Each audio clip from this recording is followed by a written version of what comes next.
Hello, good morning. आज होता Sunday आणि संडेला फंडे करायला आमच्या पूर्ण कॅम्पमधले लेकरं इथे या ग्राउंडवर आले होते. आपल्या खेळात जर आपल्याला क्रिकेट खेळायचं म्हटलं तर पोरं काय तुराटीच्या काळाचे स्टंप बनवतील, बॅट आणि बॉल बस.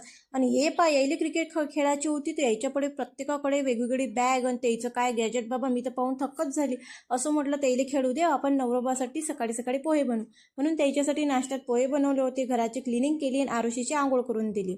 नंतर म्हटलं संडे आहे तर आपणही काहीतरी विशेष करू, म्हणून आज टमाटर शेवभाजी करायचा बेत घेतला आणि सिंपलच पद्धतीनं केलं. आपलं लसण अद्रकची पेस्ट आणि आपलं कांदा खोबऱ्याची पेस्ट अशा प्रकारे मसाला तयार केला, पण थोडी टेस्ट वेगळी यावं म्हणून त्याच्यासाठी मॅगी मसाला यूज केला होता आणि खरंच टेस्ट थोडी हॉटेलसारखी येते. तुम्ही पण एकदा नक्की ट्राय करून बघा. आणि मी नवरबाची फेवरेट कोण आहे माहिती आहे का? त्याला माहिती आहे की हे कोणतंच म्हणजे कामाची वस्तू वेस्ट घालवत नाही. आता नवरबा आईस्क्रीम आणत असतात रोज आरुषीसाठी, ते डबे मी मस्त स्वच्छ करून असे जमा करतो. कारण आम्हालाच कुठं बाहेर जायचं म्हटलं किंवा ट्रेनमध्ये घरी जायचं असलं तर ह्या डब्यात आपण कोणती वस्तू घरी नेऊ शकतो. नंतर साखऱ्यात मुंग्या झाल्या होत्या म्हणून तरी उन्हात टाकलं होतं आणि हे ट्रिक यूज पण झाली मस्त. त्या मुंग्या सगळ्या गायब झाल्या होत्या. इकडे आरुषी मॅडम पण उठल्या होत्या. नंतर म्हटलं चला बाहेर आणि नेऊ आरुषीला आपण खेळाले. पण काय झालं, 6 वाजले होते घरीच आणि आता जर आरुषीला बाहेर घेऊन गेली असती तर तिकडून यायला उशीर झाला असता. आज संडे असल्यामुळे नवरबा घरी येणार होते लवकर.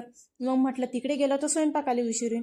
आणि असो, या आयुष्यात कोणी माझी साथ देव अथवा न देव, पण हे डार्क सर्कल आहे ना, मरेपर्यंत माझ्यासोबत राहणार आहे याची गॅरंटी फुल आहे मला. कारण सगळे उपाय करून बसली पण ते डार्क सर्कल काही जात नाही आहे. असो, मी टोनर घरीच बनवत असतो तर टोनर बनवायला घेतलं कारण ते संपलं होतं.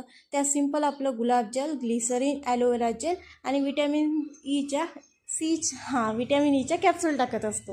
अशा प्रकारे ते घरीच टोनर बनवून घेत असतो. आणि ब्लॉग आता मस्त प्रोत्साहन येत आहे बरं, सबस्क्रायबर वाढत आहे, व्ह्यूज पण चांगले येत आहे. आणि मेन गोष्ट म्हणजे नवरबा म्हणत आहे की तू रोजचा खरंच एक व्हिडिओ टाकत जाय म्हणून, ते पण सपोर्ट करत आहे. पण माझाच प्रॉब्लेम होत आहे, 2-3 ब्लॉग टाकले की काय होत आहे काय मीच एवढी बिमार पडतो की ब्लॉग म्हणजे 2-3 ब्लॉग जाते आणि 4-5 दिवस अजून गॅप पडते. अशा प्रकारे माझ्या ब्लॉगिंगचं होत आहे. असो, रात्रीच्या जेवणात भाकरी बनवल्या. भेटूया उद्याच्या ब्लॉगमध्ये. तोपर्यंत बाय. व्हिडिओ आवडल्यास नक्की सबस्क्राईब करा.